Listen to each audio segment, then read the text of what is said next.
작은 방, 큰 방이라고 그랬죠? 구약은 큰 방, 작은 방, 큰 방.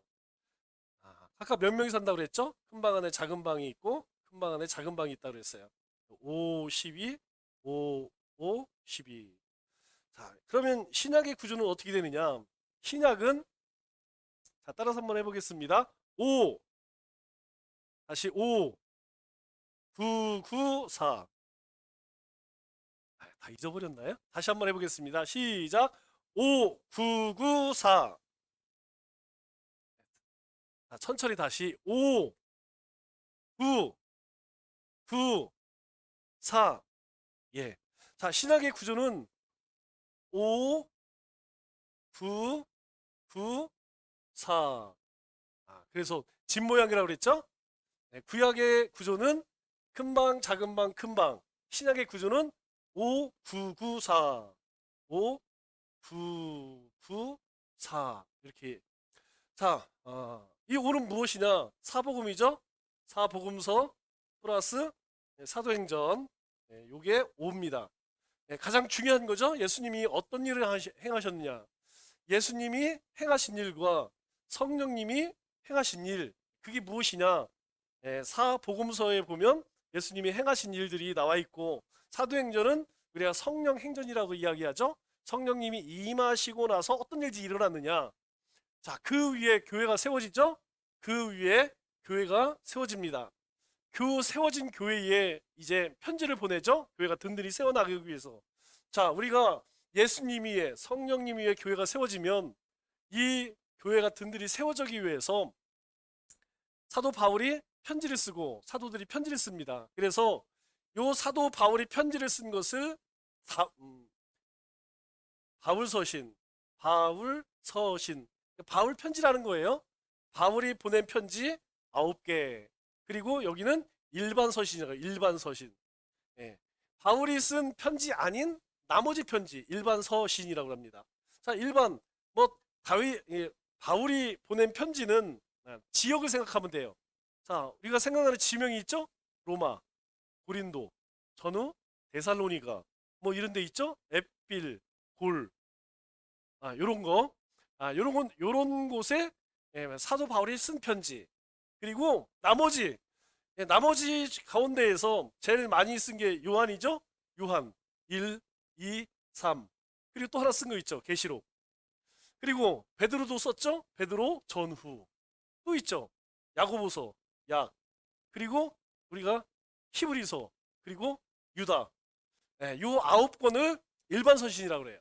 자, 그러면 요 지붕에 해당되는 산은 무엇이냐? 요거를 목회서신이라고 합니다. 목회서신. 목회서신의 내용이 뭐냐? 여기는 일꾼을 어떻게 세울 것이냐? 그래서 장로를 어떻게 세우고 감독을 어떻게 세우고 일반 집사는 어떻게 세울 것이고. 그래서 우리 흔히 인사가 만사라고 그러죠? 교회 안에서 이 직분자를 세우는 게 이게 쉬운 일이 아니에요. 그래서 사도 바울이 이 복음에 세워진 교회의 일꾼을 세우는 것. 그래서 여기는 우리 빌레 디도서, 디도서, 디도서, 그죠? dim전 후죠? 그리고 디도서, 그리고 빌레몬서, 이렇게 네 권이죠. 자, 요 네 권에는 어떤 내용들이 있느냐? 어떤 사람을 일꾼으로 세울 것이냐? 자세히 나옵니다. 뭐 어떤 사람, 어떤 사람, 어떤 사람, 그리고 또 이런 사람들은 절대 세우면 안 된다. 그런 규정들이 나와요. 그래서 구약은 큰 방이 뭐라고 그랬어요? 역사서, 시가서, 선지서라고 그랬죠? 그 안에 모세 오경이 있고 선지서 안에 대선지서가 있다고 그랬어요. 대선지서, 우리가 17권 선지서를 다 기억을 못해도 사렘, 에겔, 단, 요 5권은 꼭 기억을 해야 됩니다. 자, 요게 구약과 신약의 구조예요, 구조. 이것을 기본적으로 우리가 머릿속에 가지고 있어야 성경을 읽을 때, 자, 우리가 베드로전서를 읽는다. 그러면 이건 누가 썼다? 베드로가 썼구나. 근데 특정한 대상이 있어요? 없죠? 모든 그리스도인들이 다 읽어야 하는 책. 우리가 에베소서, 그럼 사도 바울이 에베소에 보낸 편지. 그 정도는 우리가 머릿속에 기본으로 알고 있어야 됩니다. 자, 그러면 우리 신약 한번 신약하기 전에 그 신약 시작할 때에 그 시대적 배경에 대해서 지난주 공부했어요. 자, 그 시기를 뭐라고 그랬느냐? 예수님 오시기를 침묵기라고 그랬죠?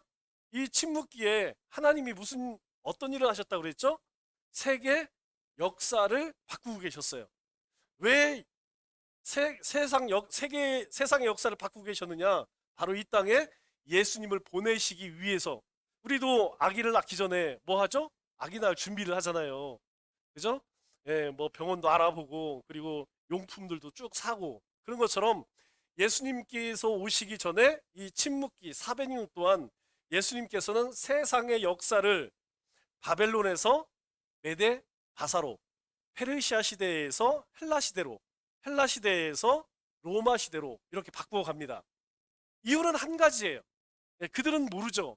자기들의 권력 욕심과 정복, 제국을 이루기 위해서 치고받고 싸웠지만 그러한 일들을 세계 역사를 통하여서 하나님은 이스라엘 가운데 메시아 대망 사상을 갖게 합니다. 야, 빨리 메시아가 왔으면 좋겠다. 그렇게 하나님께서 여건을 만들고 계셨다. 그 얘기는 뭐예요? 주님께서 분명 우리에게 가시면서 뭐라고 말씀하시느냐? 너희가 본대로 내가 다시 오실 것이다. 그러면 여전히 지금도 무슨 일을 하고 계세요? 하나님이 예수님이 다시 오시기 전 그 여건을 만드시는 거예요. 오늘 아까 선교사님하고 잠깐 이야기를 나누는데 뭐 중국 상황이 뭐 보통 문제가 아니라고 하더라고요.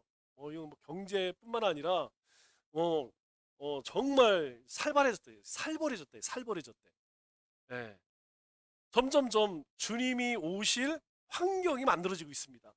우리 디모데 후서에서 이야기하는 것처럼 거기 11가지가 나오죠. 뭐 무정하면 사랑이 없으며 돈을 사랑하면 이런 것들이 있어요.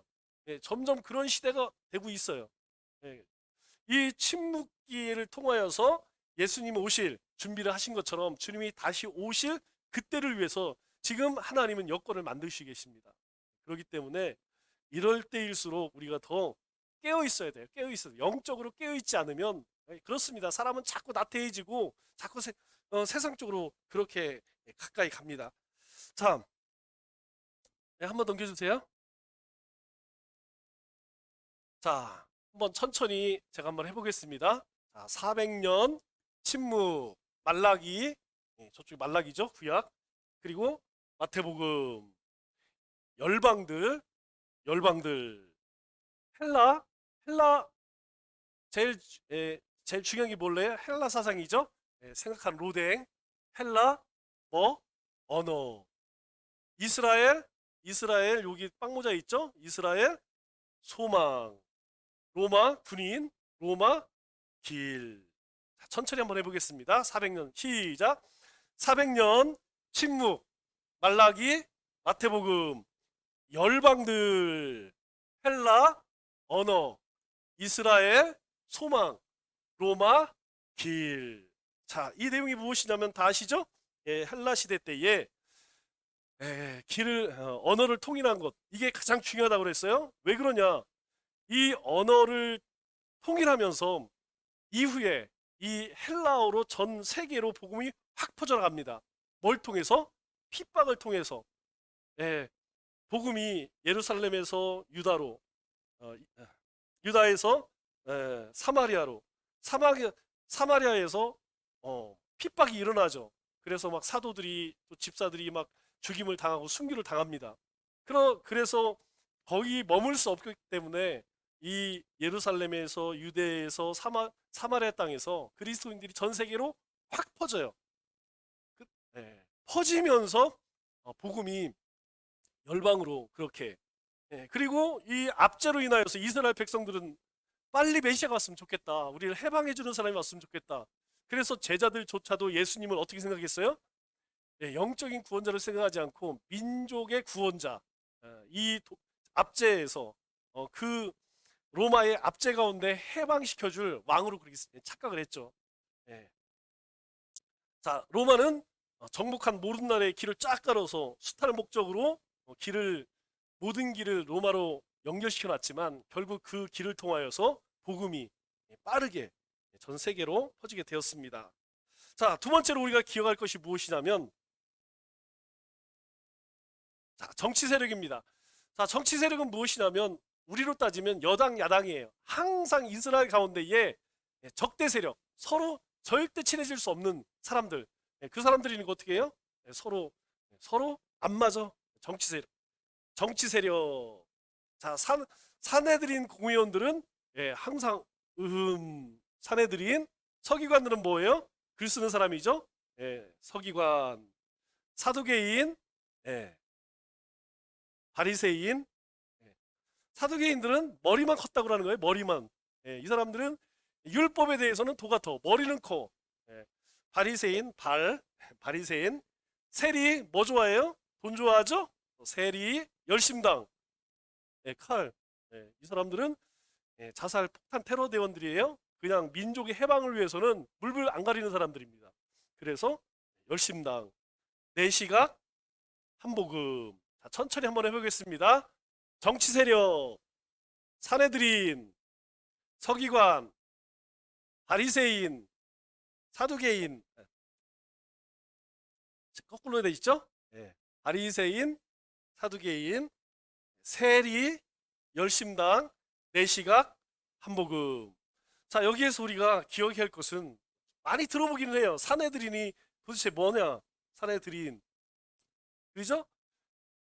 사내들인은 무엇이냐면 이스라엘의 입법, 사법을 총괄하는 기관입니다. 그래서 총 몇 명으로 되어 있냐? 70명으로 구성되어 있어요. 여기에 제일 의장이 누구냐? 대제사장입니다. 대제사장이 의장이니까 이 사내들인 성격을 알겠죠. 쉽게 이야기해서 사내들인 뭐 하는 데냐? 종교 재판하는 데. 이 종교 재판이 얼마나 무서운 건지 아시죠? 중세 시대에 우리는 역사를 통해서 흔히 이야기하는 마녀 사냥이라는 걸 했어요. 그러니까 이 종교 재판이라는 것은 코에 걸면 코, 귀에 걸면 귀걸이가 되는 겁니다. 굉장히 무서운 거예요. 이 사내들인에서 이스라엘의 모든 입법과 사법 일들을 총괄하는데 한 가지 안 되는 게 사형만 안 돼요. 사형만 안 되고 나머지들은 사내들에서 다 할 수 있어요. 그래서 우리 성경에 등장하는, 복음서에 등장하는 사내들인 공회원이 있죠. 두 사람. 예수님의 시신을 가져갔던 사람 누구죠? 아리마대 사람 요셉이라는 사람이 있고, 그 사람이 이제 예수님이 돌아가셨을 때 예수님이 시신을 이렇게 장사 지낸 사람이고, 예수님이 사역을 시작할 때 밤 몰래 찾아온 사람이 있어요. 그 사람이 누구예요? 니고데모죠? 니고데모. 어떻게 영생을 얻습니까? 그래서 대표적인 사례들은 공원이 누구냐? 바로 니고데모와 아리마대 사람 요셉이라는 사람이에요. 이 사람이 70명 안에 드는 사람들이니까 우리로 따지면 거의 국회의원급이죠? 대단한 사람들입니다. 그런 사람들이 의장이 대제사장이에요. 이 사람 눈에 만약에 눈밖에 나면 그들은 하루아침에 종교재판 받는 거예요. 그런 위험을 감수하고도 예수님을 찾아왔고, 그리고 복음을 영접한 사람들이죠. 사내들인. 사내들과 왜 서기관이 원수가 될 수밖에 없었느냐? 사내들인 이 서기관은 포로 70년 동안 바벨론에서 생활할 때에 그 바벨론에서 생활하던 사람들이 고향을 그리워하면서 거기서 말씀을 배웠으면 좋겠다. 그래서 생겨난 것이 회당이죠. 그 회당에서 말씀을 가르치던 사람들이 서기관이에요. 그러니까 이들이 돌아와서 이스라엘 가운데도 이전에는 뭐 없었습니다. 뭐 예루살렘 성전밖에 없었어요. 그리고 우상을 섬기기 위해서 만들어 놓은 산당이 있습니다. 이 산당에서 막 제사들이 그랬죠. 요즘은 사무엘상 읽어보니까 뭐 솔로몬도 산당 가서 뭐 했다 뭐 이런 게 나와요. 그때는 그랬습니다. 그런데 돌아오고 나서 이 포로 귀환한 사람들이 그 바벨론의 문화를 가지고 와서 동네마다 뭘 만들었느냐? 회당을 만들어 놨어요. 그래서 예수님도 회당 중심으로 복음을 전하셨죠?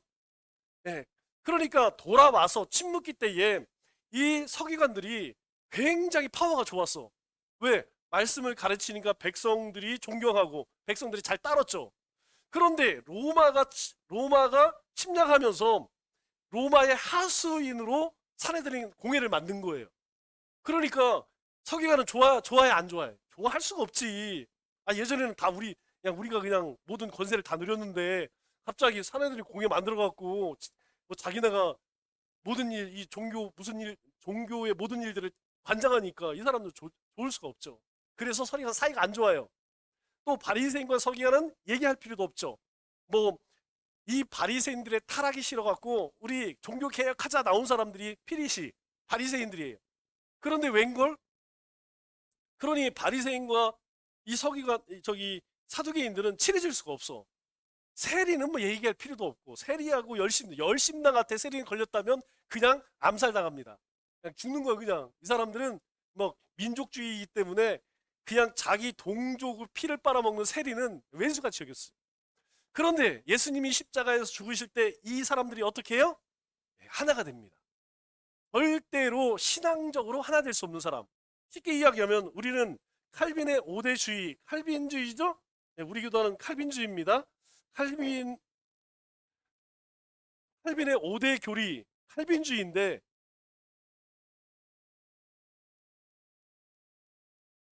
칼빈의 반대가 뭐예요? 아, 아, 아, 알미니안주의, 알미니안주의.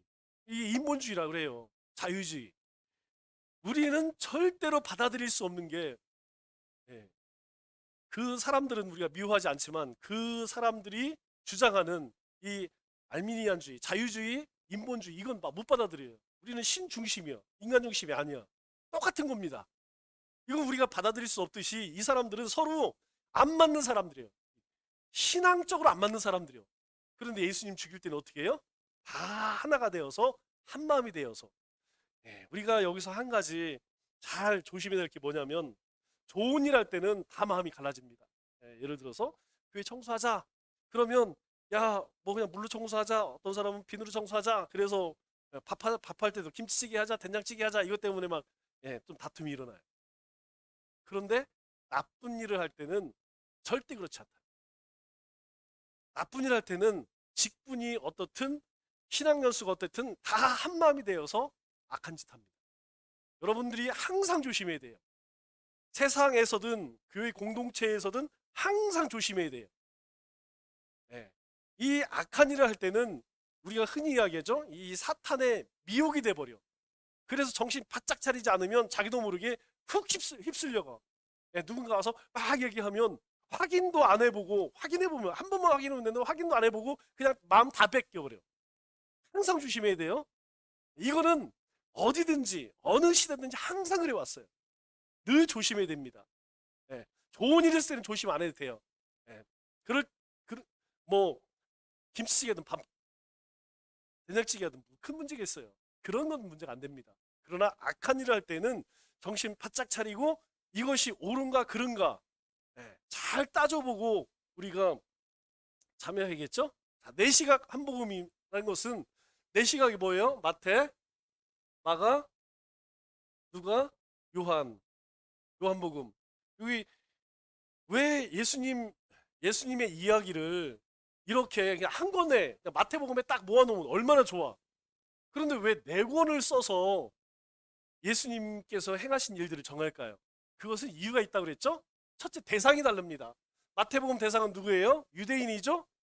유대인이니까 유대인에게는 예수님이 왕으로 오신 예수님, 왕으로 오신 예수님. 왜? 그분은 하나님이 선지자를 통하여서 우리에게 보내주시기로 작정하셨던 왕 같은 그렇기 때문에 마태복음에 나타난 예수님은 왕으로 오신 예수님이에요. 그리고 이 마태복음 유대인을 대상으로 써. 그 얘기를 다른 사람들이 볼 때에는 이해가 된다는 거예요? 잘 안 된다는 거죠. 그래서 우리가 족보를 보면 누구부터 나와요? 아브라함과 다윗의 자손 누구누구 이렇게 시작합니다. 마태복음 1장 1절은 그렇게 시작해요. 왜? 그들에게 있어서 유대인에게 있어서 최고는 아브라함입니다. 최고의 자랑거리는 다윗이에요. 그의 후손으로 예수님이 오셨다. 그래서 14대 14대 딱 끊어갖고 먼저 족보가 나오는 거예요. 두 번째, 마가복음은 누굴 대상으로 하느냐? 이 사람들은 로마 군인들을 대상으로 해요. 왜냐하면 그 당시에 로마의 지배를 받고 있었기 때문에 그곳에 많은 군인들이 오고 갔었죠. 그 사람들에게 예수님이 왕으로 왔어. 그러면 이 로마 사람들 입장에서는 이것들 반역자네? 이 예수님 영접하겠어요? 그래서 이 마가복음에 오신 예수님은 종으로 오신 예수님. 그래서 마가복음에 예수님을 설명할 때는 항상 섬기시는 예수님으로 소개를 하고 있어요. 그리고 짧죠? 네, 여기 마가복음은 사복음서 중에 제일 짧아요. 왜 짧다 그랬죠? 군인 대상으로 하니까 간악가예요. 여기 뭐 예수님이 태어났는데 그때 뭐 별이 뭐 어떻고 그냥 뭐 저기 동방박사 어떻고 그런 거 없습니다. 그냥 예수님이 왔어, 태어났어. 그리고 뭐 했어, 세례받았어, 뭐 했어. 그렇게 간략간략 팩트 중심으로 기록해 두었다. 자, 누가복음은 누가 썼어요? 누가가 썼겠죠. 누가는 의사인데 이 사람은 어디 사람이라고 그랬어요? 헬라 사람이죠. 그래서 누가복음은 대상이 헬라 사람입니다. 그리고 의사의 헬라 사람이니까 특징이 있다고 그랬죠. 이성 중심, 사랑 중심. 이 사람들은 굉장히 팩트를 중심으로 해. 그래서 누가복음에 나타나신 예수님은 사람으로 오신 예수님이에요. 사람으로 오신 예수님. 아니 저기 이제 따지기 좀 좋아하는 형이 A형들이 좀 그렇죠? A형들이 좀 꼼꼼하고 세심하고 그래요. 그런 사람들에게 예수님이 무리를 뭐 5천 명을 먹였다 얘기해 보세요. 저것은 뻥이네. 그럴 거죠? 그렇기 때문에 이 누가복음에 나타나신 예수님은 사람으로 오신 분. 그래서 이 누가복음에 족보가 나오죠? 몇 장에 나와요? 3장에 나오죠? 누가복음 3장에 보면 거꾸로 나옵니다. 여기 마태복음에는 아브라함과 다윗의 후손 예수 그리스도의 계보 이렇게 시작하는데 이 누가복음에 나타난 누가복음의 족보를 보면 요셉의 아들은 누구 해갖고 예수님부터 시작해갖고 예수님의 아버지 할아버지 해서 쭉 아브라함으로 내려가요. 거꾸로 돼 있죠? 여기는 아브라함부터 시작하는데 여기는 예수님부터 시작한다. 자, 요한복음은 누구를 대상으로 할까요? 바로 그리스도인들을 대상으로 합니다. 예수 믿는 사람들. 그래서 예수 믿는 사람들에게 예수님은 누구예요? 구주죠, 구원자. 그리스도 구원자.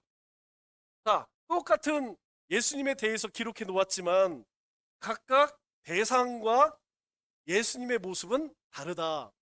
그러니까 이 말의 의미는 무엇이냐면 코끼리를 다리를 만졌을 때와 코를 만졌을 때와 꼬리를 만졌을 때와 몸통을 만졌을 때 느낌이 틀리죠? 그래서 우리가 마태복음에 나타나신 예수님 코끼리 다리만 만지고 이거다 이렇게 할 수 없다는 거예요. 우리가 이 네 권을 잘 통시적으로 이렇게 보아서 예수님은 사랑도 많으시지만 죄도 미워하시는 분. 이걸 처음에는 이해가 안 되는 거예요. 교회를 떠나는 많은 사람들 가운데 그 얘기 많이 합니다. 예수님은 사랑의 하나님인데 어찌 그리려 할 수 있어? 이런 얘기 많이 해요. 그건 뭐예요? 예수님을 코끼리 다리 하나 만져보고 아유 기둥 같은. 그런데 코는 어때요? 말랑말랑하죠? 꼬리는 달라요.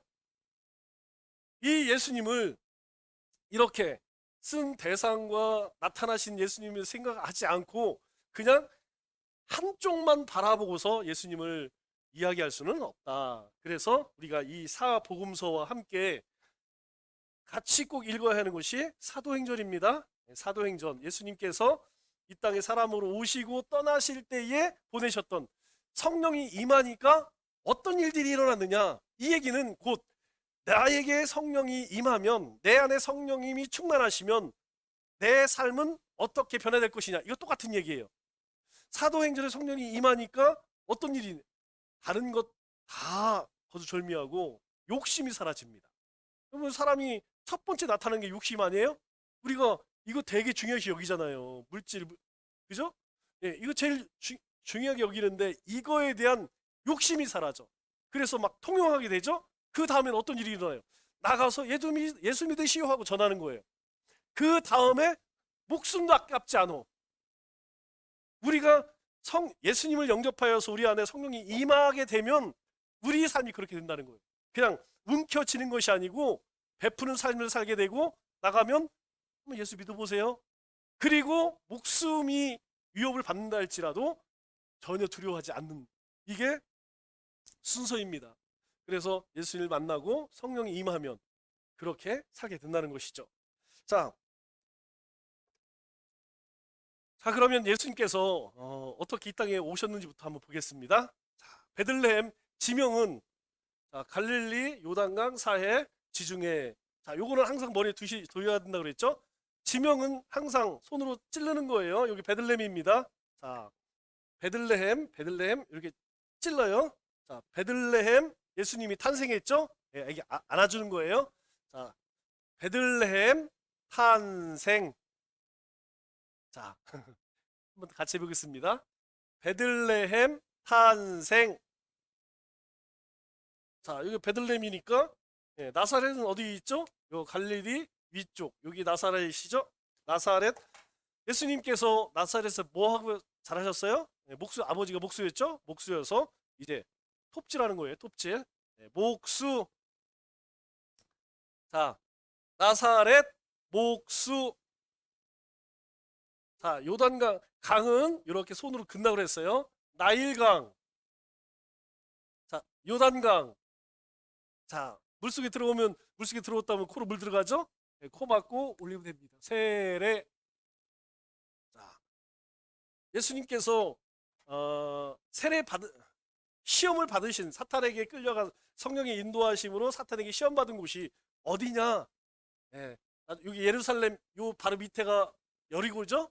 여리고 뒷산에 가면 여리고가 굉장히 화려한 도시죠? 오래된 도시고 큰 도시입니다. 그 여리고성이 한눈에 보여지는 산이 있어요. 산이. 네, 거기를 보통 시험산이라고 이야기하는데 거기서 예수님이 시험을 받으셨을 것이다 라고 하는 100몇십 군데 중에 한 군데가 있습니다.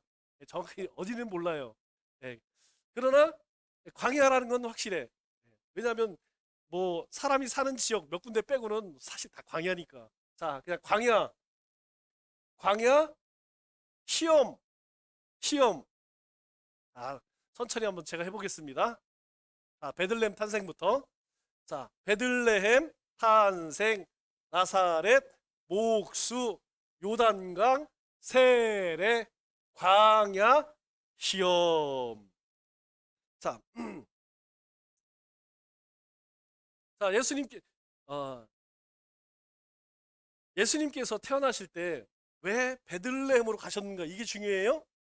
예수님이 가실 때에 왜 갔습니까?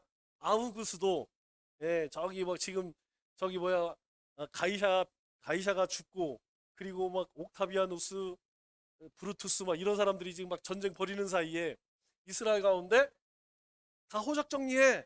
누가요? 옥타비아누스가 황제에 오르면서 이름을 바꾸죠? 아우구스토로 바꾸면서 모든 이 로마 제국 전무집에 저 고향에 가서 호적 정리해. 그래서 여기 나사렛에서 내려간 거예요. 자, 그 배경을 여러분들이 기억하시고 또 한 가지는 예수님을 경배했던 두 부류가 있어요. 하나는 목자죠. 또 한 사람은 동방박사예요. 이걸 잘 기억해야 됩니다. 큰 의미가 있어요. 목자들은 누구의 후손이라고 그랬어요? 레갑 족속입니다. 그리고 동방박사들은 별을 따라서 바벨론으로 온 사람들이에요. 그런데 그때의 이스라엘 사람들은 난리가 났지만 아무도 안 왔어. 오히려 헤롯 왕은 예수님 죽여버리려고 자기 이 베들레헴의 2살 아래 어린아이들을 무참하게 다 죽여버렸죠. 자, 예수님이 오시기 위해서 역사를 바꾸시고 예수님이 오셨을 때 요 두 사람들이 와서 예수님을 경배했다. 자, 예수님께서 나사렛에서 30년 그리고 공생애 3년. 그러면 30년 동안 뭐 하셨느냐? 그냥 예수님께서만 놀고 먹고 계셨냐? 그게 아니죠. 우리가 보통 예전 성경으로 체휴리라고 합니다. 사람으로서 겪어야 할 모든 일들을 예수님도 똑같이 겪고 계셨다는 거예요.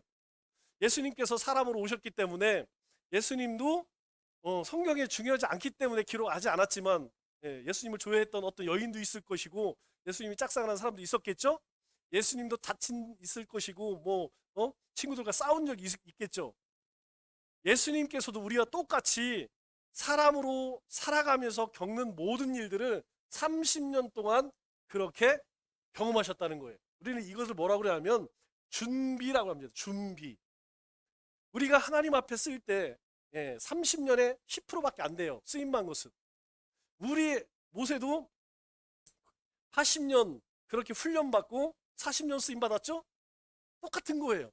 어떤 사람이 하나님 앞에 쓰이냐? 결국은 준비되어진, 이렇게 예수님께서 30년 동안 메시아로서 모든 일들을 경험하신, 준비하신 후에 쓰임 받은 것처럼 모세도 다윗도 다 마찬가지예요. 사도 바울도 어느 날 갑자기 너 와, 그런 사람들은 거의 없습니다.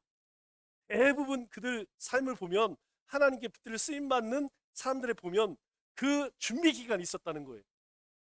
우리 인생도 와, 왜 이렇게 내 인생은 그냥 누구는 막 이렇게 막 형통하고 무슨 엄청 하나님 역사하고 그러는데 그럴까? 걱정할 거 없어요.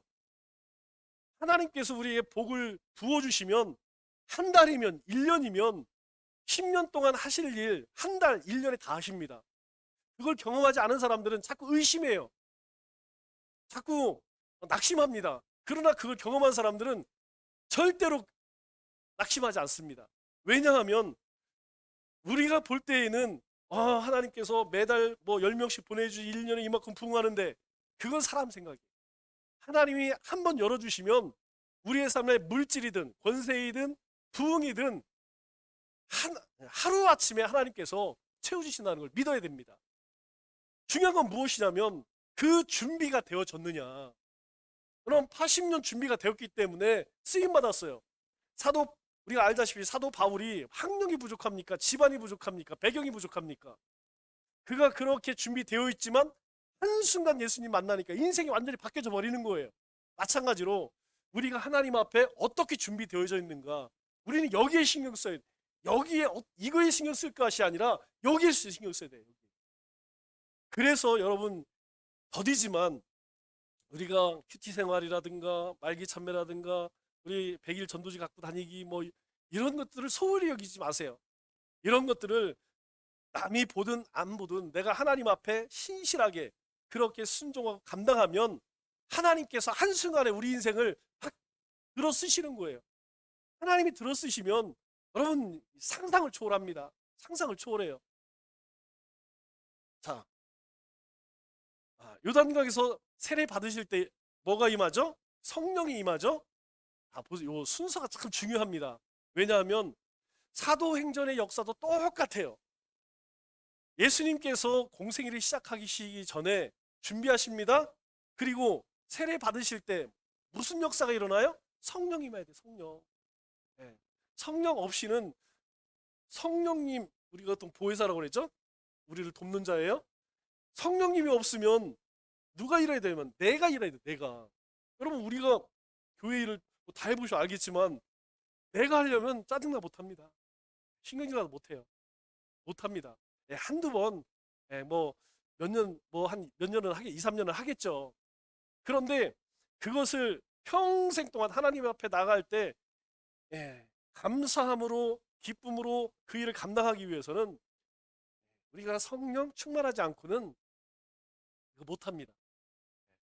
우리가 흔히 그럼 많이 보는 거, 시험 흔히 보는 거예요. 일을 하면서 시험에 들거나 어떤 자꾸 트러블을 일으키고, 왜 그러느냐?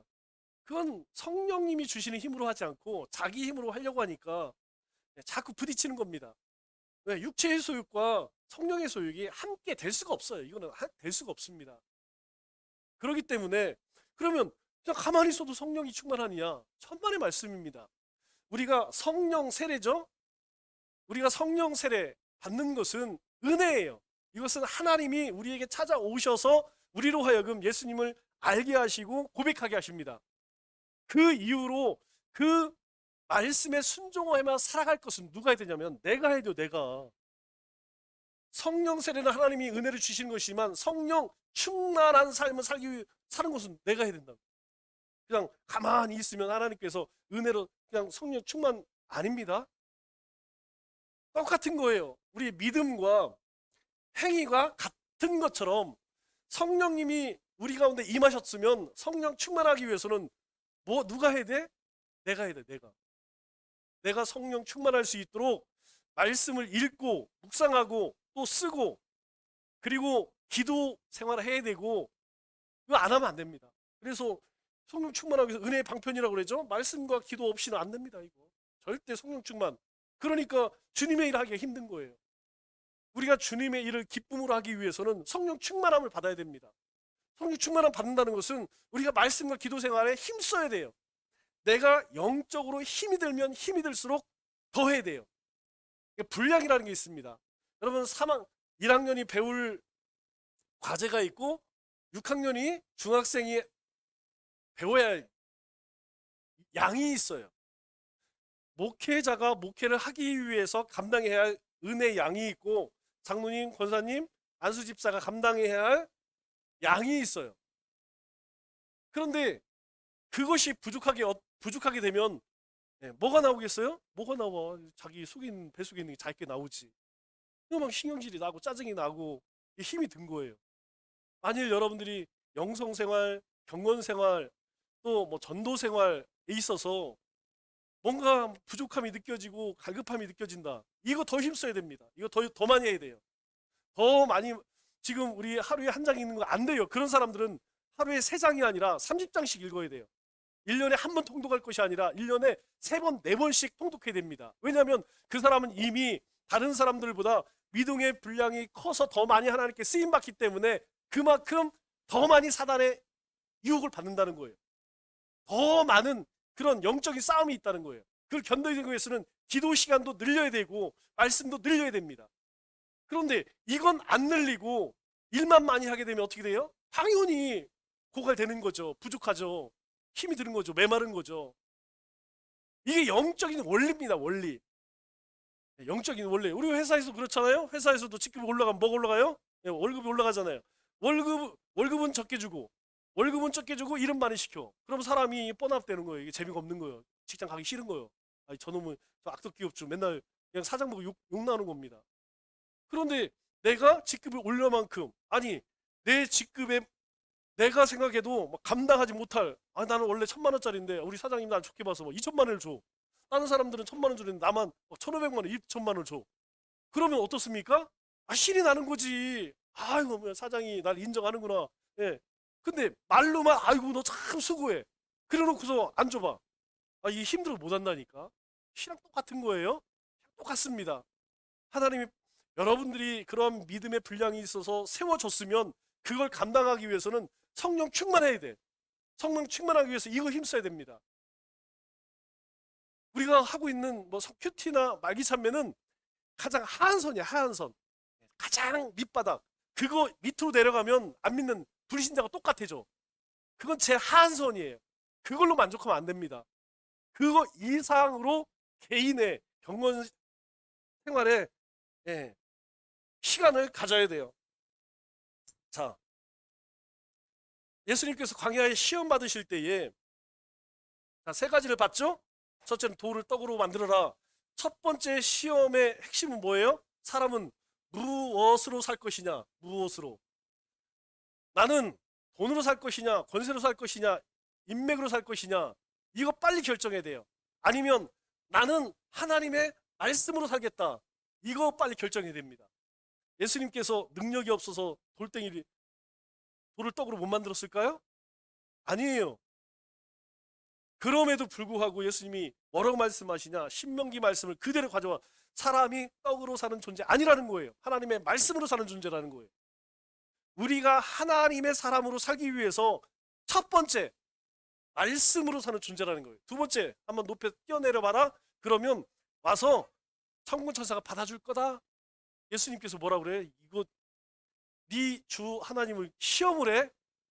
네가 하나님을 시험해? 너 죽고 싶어? 이야기하죠. 두 번째는 무엇이냐면 신뢰함으로 살라는 거예요. 신뢰. 하나님 말씀을 네가 말씀으로 산다면 그 말씀을 신뢰하라는 거예요. 어느 때는 신뢰했다. 어느 때는 의심했다. 이러지 말라는 것이죠. 하나님이 말씀하셨으면 그 말씀은 이루어진다는 거예요. 우리가 기도할 때에 반드시 중요한 게 그겁니다. 첫째는 그냥 우리가 중언부언 한다고 그랬죠? 근거도 없이 하나님 잘 되게 해주세요. 잘 되게 해서 뭐 할 건데? 하나님이 우리에게 내가 너를 잘 되게 할 거야. 너 잘 돼서 뭐 할 건데? 잘 되게 하면 망한다니까요. 그 잘된 뭐 물질이든 뭐든 그거 가지고 가서 죄된 일을 한다니까요. 그래서 분명히 우리가 기도할 때 뭘 하냐면 하나님 내가 북한 선교를 위해서 아니면 뭘 위해서 내가 뭘 분명히 해줘야 돼요. 기도를 두리뭉실하게 할 것이 아니라 분명한 목적을 가지고 해야 된다는 거예요. 그런데 그 목적이 되면 되고 말면 말고, 그 복권 사는 사람들이 그런다고 하대요. 여러분, 일주일에 복권 판매량이 300억씩 됩니다. 300억씩, 300억. 300억씩 팔리는데 한 장이 1,000원이에요, 1,000원. 나눠보세요. 1,000원이면 이게 몇 장이 팔리는지. 생각을 해보세요. 이 사람들이 이거 살 때 나는 1등 될 거야 라고 확신하고 사는 사람 있을까요? 제가 그런 사람 한 명도 못 봤습니다. 다 이 복권을 살 때 뭐라 하냐면, 되면 되고 말면 말지. 그냥 되면 좋고 안 되면 말고, 네, 그렇게 사요. 우리의 기도가 그렇게 해서는 안 된다는 거예요. 하나님의 말씀으로 사는 존재라면 그 말씀을 철저히 신뢰하라는 거예요. 그냥 뛰어내려 봐. 그러면 하나님이 받아줄 거야. 너 절대 안 다칠 거야. 하나님 시험하지 말라는 거예요. 하나님 시험하지 말라는 겁니다. 하나님이 말씀하셨으면, 우리가 하나님 말씀을 쫓아 살면 하나님이 어떤 복을 주시는지, 우리가 기도할 때 무엇을 위해 기도해야 할지 여러분 다 알려주셨습니다. 우리는 다 공부했어요. 그래서 그 말씀대로 될 걸 믿고 기도하라는 거예요. 그래서 감사라는 게 그거 아니겠습니까? 내 인생에서 하나님이 뭔가 이루어 주셨어요. 그리고 또 이루어 주실 것이고 앞으로도 그렇게 하실 거예요. 그래서 우리가 감사하는데 어떻게 해요? 범사에 감사하잖아요. 뭐 좋은 일이 있는 게 아니고 모든 일, 여기 모든 일에는 나쁜 일도 있겠죠? 안 좋은 일도. 안 좋은 일 있을 때도 감사하고, 네, 좋은 일 있을 때도 감사하고, 뭐 세상 사람들은 좋은 일이 있어야 감사하지만 우리는 그렇지 않다는 거예요. 왜? 하나님의 말씀을 신뢰하기 때문에. 세 번째, 그러면 왜 말씀으로 신뢰하며 살아야 되느냐? 궁극적인 목적이 하나님의 영광을 위해. 사단이 높은 거 올려서 얘기합니다. 야, 저 세상의 모든 저 부경화를 너에게 다 주겠다. 한 번만 절해봐. 하나님이 마귀에게 세상을 다 준 적도 없지만 그냥 사단이 속이는 거죠.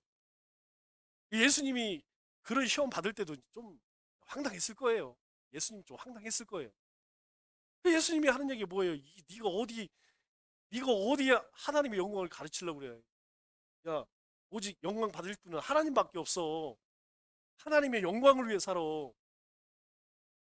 이거 세 가지 극복 안 되면, 자, 세례를 받으면서 성령이 임해요?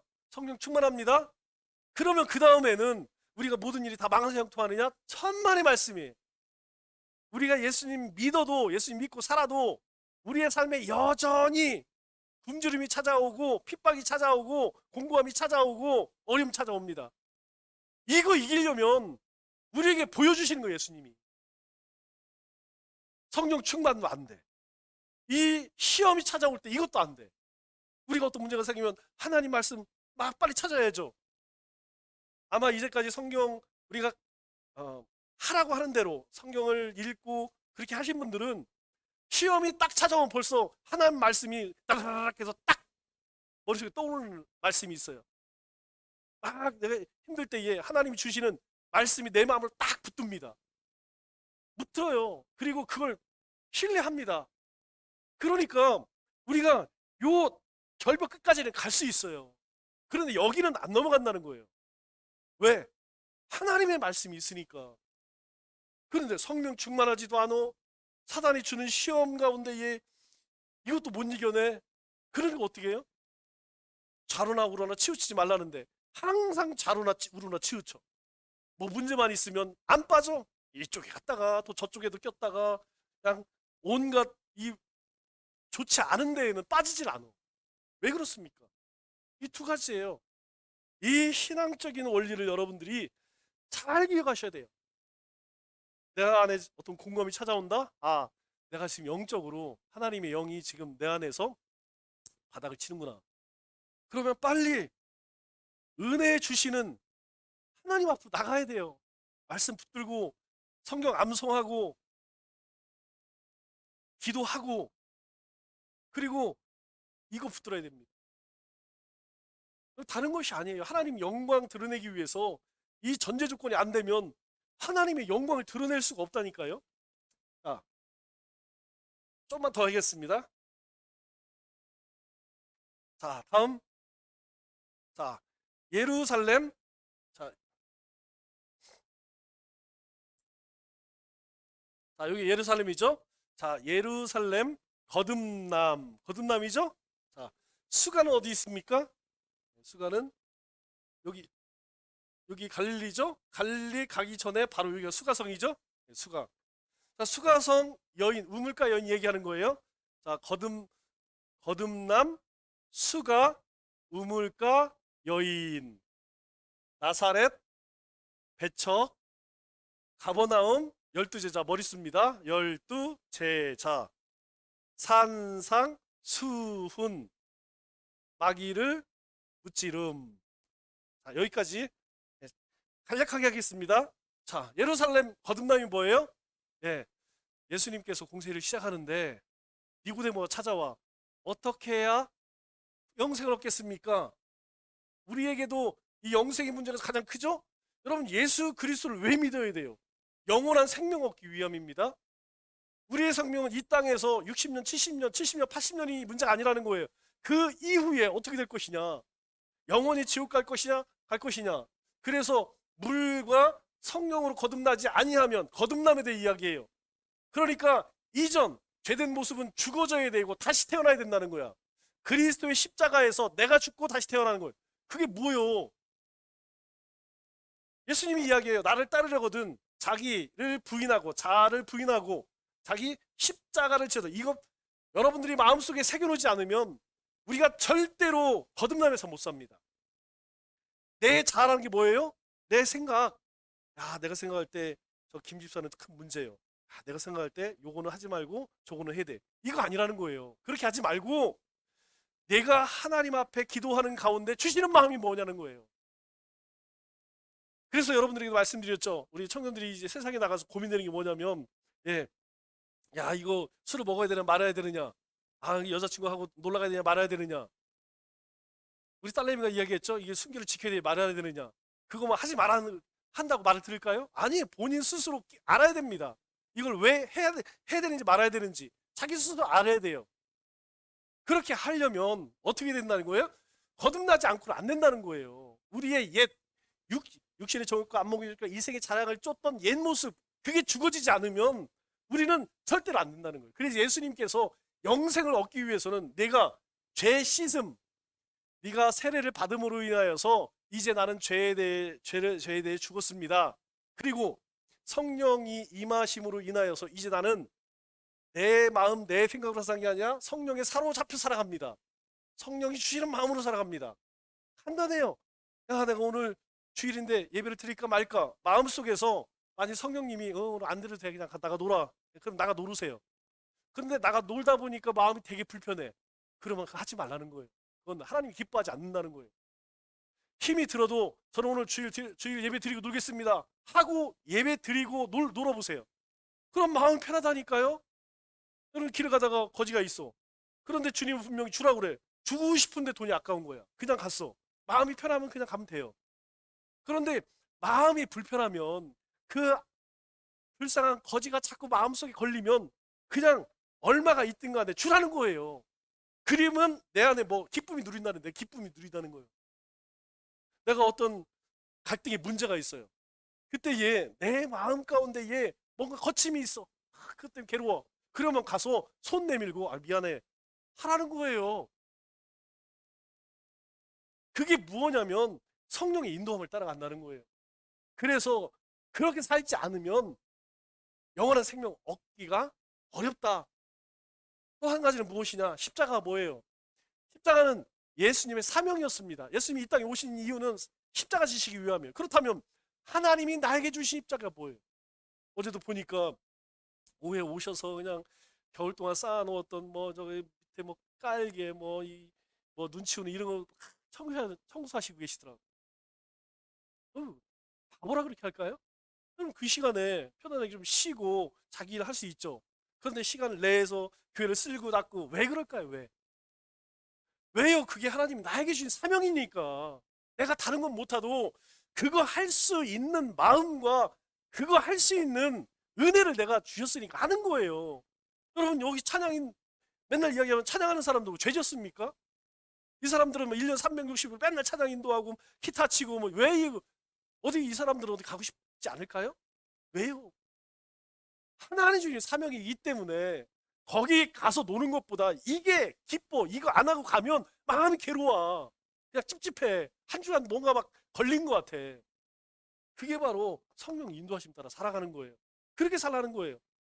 자, 수가성에 갔을 때에 수가성 여인이 뭘 이야기합니다? 뭐 남편 얘기 쭉 이야기하는데 결국은 하나 이야기예요. 너희가 신령과 진정으로 예배드린 날이 올 것이다. 신령이 뭐예요? 성령과 진리죠? 진리가 뭐예요? 말씀이잖아요. 말씀이 뭐예요? 예수 그리스도잖아요. 너희가 성령과 진리로 하나님의 말씀으로 예배 드릴지니라 이렇게 이야기해요. 하나님께 예배 드리는 자는 신령과 진정, 예전 성경이죠? 신령과 진정으로 예배 드릴지니라. 그런데 지금 북사마리아 땅은 하나님께 온전한 예배 드려요, 못 드려요? 못 드리죠. 왜냐하면 이때에는 예루살렘에 와야 되는데 못 오잖아요. 남유대 사람들이 북이스라엘 사람들은 상종을 안 해. 예배 드리고 싶어. 그런데 예배를 못 드려. 그런데 주님으로 오심으로 인해서 이제 성령과 하나님의 말씀으로 누구든지 내가 만인 제사장이 되어서 하나님 앞에 나가서 예배 드린다는 거예요. 누구에게? 사마리아 땅 공고한 여인, 남편이 5이 돼가고 사람들이 다 그냥 업신여기는 그런 사람들조차도 이제 누구든지 하나님 앞에 예배드리게 된다는 것이죠. 그런데 예수님께서 고향 가니까 고향 사람들은 뭐라 그래요? 아니 저거 옛날 코 질질 흘리고 맨날 저기 오징어 게임하고 걔 아니요? 그 맨날 그 거지 같은 애들 데리고 돌아다닌다더니 그런데 제가 메시아요? 동네 사람들은 예수님에 대해 너무 잘 알기 때문에 안 믿어요. 그래 예수님께서 뭐라 그래요? 야 이거 고향이라고 왔더니 내 말 하나도 안 믿네. 예수님이 그냥 가버려요. 어떻게 보면 이 나사렛 사람들이 제일 불쌍한 사람일 수도 있겠죠. 자, 예수님의 제자들 대부분은 어부들이죠. 가버나움이라는 것은 여기 갈릴리 주변을 이야기합니다. 가버나움 12제자. 12제자 여러분 기본적으로 이름은 좀 알아야겠죠? 몇 번 얘기했어요. 베아니아요. 자, 한번 따라서 해보겠습니다. 베아니아요. 베아니야요. 도마가 빌메. 도마가 빌메. 야 다해시우. 점점 작아져. 자, 천천히 해보겠습니다. 베아니아요. 도마가 빌메. 야 다해시우. 예. 자, 베드로 안드레 형제죠. 야고보 요한 형제입니다. 도마 마테 빌립 바돌로메 야고보 다데오 시몬 그리고 유다. 자 이렇게 자꾸 잊어버리니까 여러분들이 우리 12제자들 알아야 되잖아. 성경 66권은 못 외워도 12명은. 다시 한번 해보겠습니다. 베아니아요 도마가 빌메 야 다헤시우. 자 그리고 여러분들이 시편 23편과 함께 꼭 저는 암기를 했으면 좋겠다고 생각하는 것이 산상수훈의 팔복입니다. 산상수훈은 다른 것이 아니고 산에서 말씀을 전했다 그래서 산상수훈이에요. 산상수훈 첫 번째가 뭐죠? 심령이 가난한 자는 심령이 가난한 자는 두 번째는 애통하는 자는 그죠? 세 번째 온유한 자는 그리고 의를 위해 핍박받는 자는 그 다음에 긍휼히 여기는 자는 마음이 청결한 자는 또 한 가지 뭐죠? 저거 의로 핍박받는 자가 마지막이고 한 가지가 뭐죠? 어? 네, 화평케. 자, 이게 왜 중요하냐? 심령이 가난한 자는 어떤 사람이 복이 있다 이렇게 얘기해. 복. 그러니까 내가 복을 누리기 위해서는 뭐 해야 돼요? 내 심령이 가난해야 돼. 내가 복을 누리기 위해서는 죄에 대해 애통해야 돼. 내가 복을 누리기 위해서는 하나님의 말씀으로